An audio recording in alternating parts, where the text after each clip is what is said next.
আমার লেখাপড়া করার খুবই ইচ্ছা ছিল, কিন্তু আমার শাশুড়ি তা চাইতো না। আমি লেখাপড়া করি এটা আমার শাশুড়ি সহ্য করতে পারত না। আর তাই শ্বশুরকে একদিন আমার শাশুড়ি কানে কানে কি যেন বলে। তারপর শ্বশুর আব্বা একদিন আমার সাথে যা করেছিল তা কোনো মেয়ের পক্ষে মেনে নেওয়া সম্ভব না। তাহলে পুরো ঘটনাটি বলি। আপনার মেয়ে পড়াশোনা করতে পারলে আমি কেন পারব না? নতুন বউয়ের এমন কথা শুনে চমকে যায় শাশুড়ি। তারপর বলে, তুমি এই বাড়ির বউ আর সে এই বাড়ির মেয়ে। তার সাথে নিজের তুলনা করতে গেলে চলবে না বৌমা। আর নতুন বিয়ে হতে না হতেই এমন মুখের উপর কথা বলছো। এখনো দিন বাকি আছে, না জানি তখন কি করবে। ইকরা তখন বলে, যদি পড়াশোনা নাই করতে দিবেন তাহলে বিয়ের আগে কেন বলেছিলেন যে বিয়ের পর মেয়ে পড়াশোনা করতে পারবে? ইকরার শাশুড়ি তখন বলে, এটা তো এমনিতেই মুখের কথা বলেছিলাম। যদি না বলতাম তাহলে কখনো এই বিয়ে করতে না। আর বাড়ির বউদের ঘরে মানায়, কিন্তু বাড়ির বাহিরে মানায় না। ইকরা তখন বলে, মিথ্যা প্রতিশ্রুতি দেওয়া ঠিক না। আপনার মেয়ে যদি এই বাড়িতে থেকে পড়াশোনা করে, তাহলে আমাকেও সুযোগ দিতে হবে। আমি তোমাকে আগেই বলেছি বাড়ির বউদের মেয়েদের সাথে তুলনা করতে নেই। ইকরা তখন মুচকি হেসে বলে, আপনিই না বলেছিলেন আমাকে এই বাড়ির মেয়ের মতো রাখবেন? তাহলে কি সবকিছু মুখের কথা ছিল? ছেলের বউয়ের কথায় বিরক্ত হয়ে চলে যায় ইকরার শাশুড়ি। আর বলে, যা বলার অসীমের সাথে বলবে। আমি আর কিছু বলতে চাই না। রাতে অসীম অফিস থেকে বাসায় ফিরলে, আজ যা যা হয়েছে সব বলে ইকরা। কথা শেষ হলে অসীম বলে, মা যা বলেছেন সব তো ঠিক বলেছে। তুই এই বাড়ির বউ, এখন এসব পড়াশোনার কথা বলা মানায় না তোমাকে। তোমার সংসার সামলাবে, এখন পড়াশোনা করার প্রয়োজন নেই। ইকরা তখন বলে, আমি পড়াশোনা করতে চাই, আর কিছু না। বিয়ের আগে আমি এই শর্ত দিয়েই তারপর তোমাকে বিয়ে করেছি অসীম। অসীম বলে, তুমি পড়াশোনা করে কি করবে? উচ্চশিক্ষিত হবে, আর বেশি হলেও পড়াশোনা শেষ করে তুমি একটা ভালো চাকরি করবে। এর বেশি তো কিছু না। আমি পড়াশোনা করতে চাই। চাকরি করব নাকি করব না এটা পরে দেখব। নাইম বলে, এত কিছু দরকার নেই। আমি তো আছি।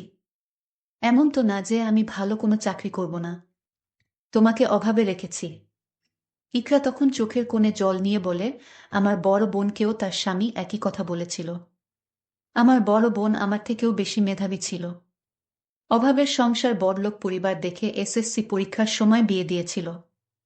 স্কুলে অনেক সুনাম ছিল, সকল টিচার বলতো হুমায়রা অনেক ভালো ছাত্রী আর মেধাবী ছাত্রী, এই স্কুলে কখনো দেখেনি এমন ছাত্রী। কিন্তু এসএসসি পরীক্ষার সামনে করে বিয়ে হয়ে যায়। বিয়ের পরে আমার বোন বলেছিল পড়াশোনা করার দরকার নেই। ঠিক এমনি প্রতিশ্রুতি দিয়েছিল, কিন্তু আজ আমার বোন ঘরে বসে আছে। ডিভোর্স হয়ে গেছে। কোলে 3 বছরের একটা সন্তান। যদি ঠিকমতো পড়াশোনা করতে দিত তাহলে মানুষের বিভিন্ন কথা শুনতে হতো না। সবকিছু নিজেই গুছিয়ে নিতে পারত। অসীম তখন বলে, তোমার কি মনে হয় আমাদের সম্পর্ক একদিন নষ্ট হয়ে যাবে? আমি জানি না কি হবে। তবে এতটুকু জানি, সম্পর্ক গড়তে অনেকটা সময় লাগলেও ভাঙতে কিন্তু 1 মিনিট যথেষ্ট। আমার আপুর সাথে যা হয়েছে তারপর থেকে আমি আর কাউকে বিশ্বাস করি না। অসীম বলল, আচ্ছা ঠিক আছে, আস্তে আস্তে বিশ্বাস হয়ে যাবে। এটা বলে অসীম চলে যেতে চাইল। দরজা থেকে বাহির হওয়ার সময় পিছন থেকে ইকরা বলল, দাঁড়ান। পিছন থেকে ফিরে দাঁড়ায় অসীম।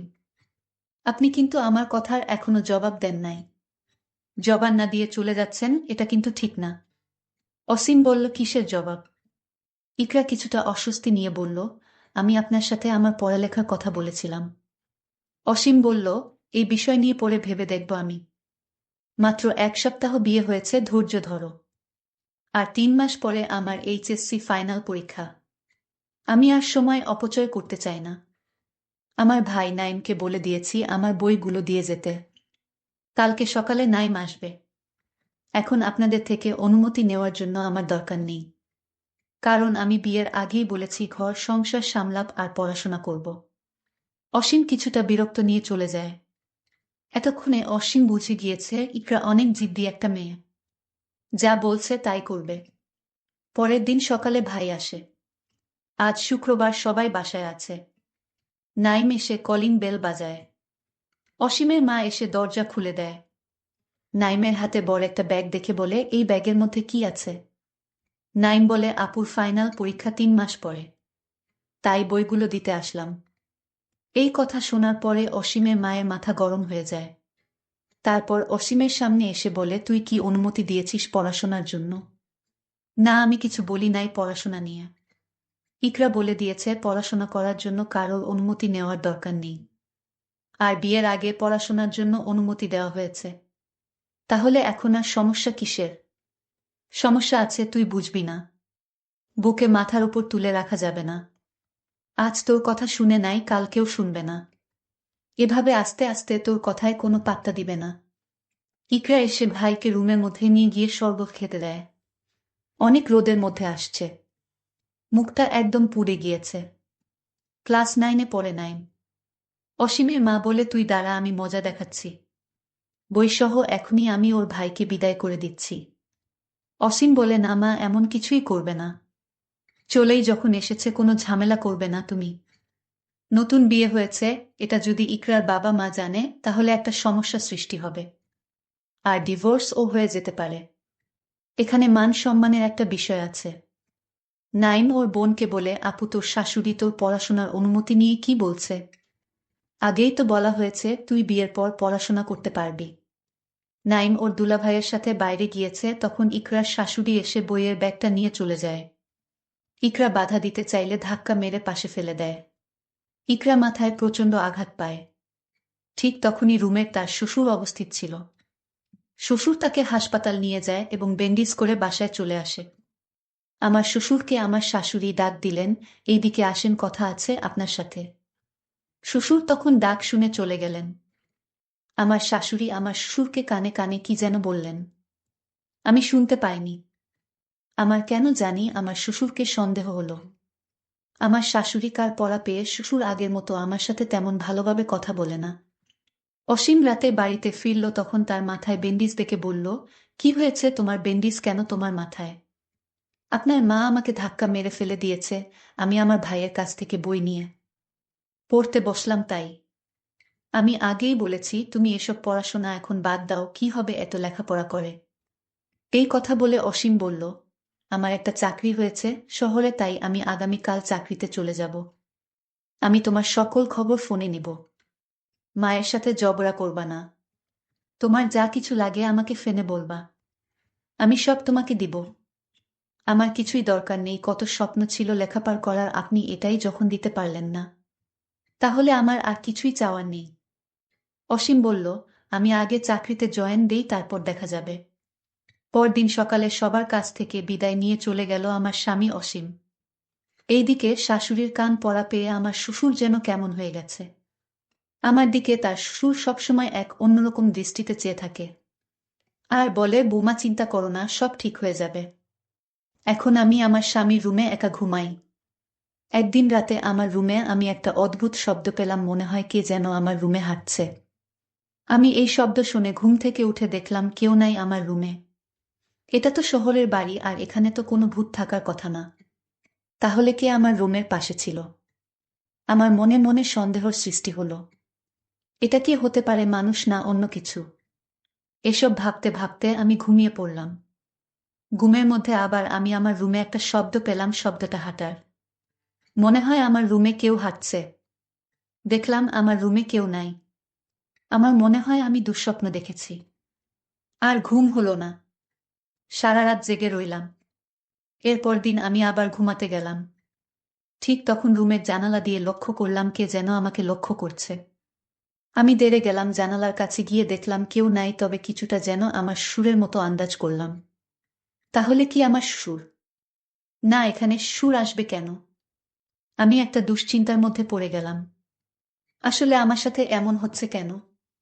এর মধ্যে শাশুড়ির ডাক পড়ল, বুমা কোথায় তুমি? এত সময় ঘুমালে হবে।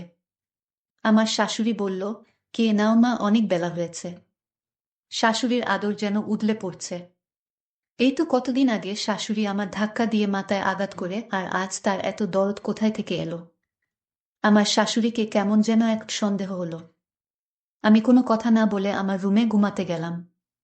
পরদিন সকালে ঘুম থেকে উঠে আমি যখন নাস্তা করতে বসি, তখন আমায় ডাক দিল আমার শ্বশুর। আমি শ্বশুরের রুমে গিয়ে দেখি শ্বশুর নেই। কি আশ্চর্য! আমি কিছুই বুঝতে পারছি না, আমার সাথে এটা কি হচ্ছে। আমার মাথায় নানা রকম চিন্তা আসতে শুরু করল। আমি এখন মনে মনে সিদ্ধান্ত নিলাম, এটা কে এবং কেন এখানে আসে, আমার কাছে কি চায়, আমার সবকিছুই জানতে হবে। যতদিন পর্যন্ত আমি জানতে পারবো না, ঠিক ততদিন পর্যন্ত আমার মন কিছুতেই শান্তি হবে না। এর মধ্যে আমার স্বামী অসীমের ফোন আসলো। আমি ফোনটা রিসিভ করি। আমার স্বামী আমায় বলল, কেমন আছে? আমি বললাম, ভালো, তুমি কেমন আছো? ভালো। আচ্ছা, তোমার কোনো সমস্যা হয়নি তো? মা বাবার সাথে মিলেমিশে থেকো, ঝগড়া করো না। আর তোমার কিছু লাগবে? আমি বললাম, না, কিছু লাগবে না। যদি লাগে তাহলে আমি বলবো। ঠিক আছে, আমি সামনের সপ্তাহে বাড়িতে আসবো, তুমি কোনো চিন্তা করো না। এরপর আমি মনে মনে সিদ্ধান্ত নিলাম, আমার রুমের পাশে কে থাকে এই রহস্য বের করতে হবে। আর কিভাবে ধরা যায় তার জন্য ঘরের দরজার কাছে, অর্থাৎ যেখানে সে পা রাখে, সেখানে আমি পায়ের চাপ নেওয়ার জন্য বা জুতার চাপ নেওয়ার জন্য আমি একটু মাটি পানির সাথে ভিজিয়ে কাদা করে ঘরে যেভাবে মোচন করে ঠিক সেইভাবে রুমের নিচের জায়গাটায় কাদা দিয়ে মোচন করে দিলাম। এখন যে কেউ এখানে এসে দাঁড়ালে তার জুতার ছাপ লেগে থাকবে, আর তা দেখে আমি সহজেই বের করতে পারবো এটা কে এবং কি চায়। পরদিন সকালে যখন আমি ইচ্ছু করেই রুমে যাই, তখন আমি লক্ষ্য করলাম এখন কেউ আসে না। আমি ভাবলাম রাতে হয়তো আসবে, আর তাই রাত পর্যন্ত অপেক্ষা করতে লাগলাম। তার মাথার অংশটা কিছুটা আন্দাজ করতে পারলাম, কিন্তু আমি শিওর না এটা কে।